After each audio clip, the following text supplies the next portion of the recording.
So hi everyone, welcome back to the channel. So in this quick tutorial, I will show you how to use the undo and redo buttons in Excel to fix mistakes or go back to previous actions instantly. So without wasting time, let us start. So let's say, for example, I have this data and I want to do the sum of the units sold. So if I highlight it and go to auto sum like that, I'll get this value down here. Then if I realize that I have to put something inside here, or I have to edit this data, I'll just go back to these buttons. There's this undo button, then there is this redo button. So you can just click on this, then it will take you back.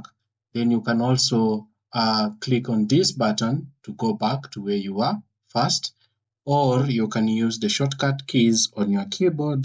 You can just press Ctrl Z to go back or Ctrl Y to go forward.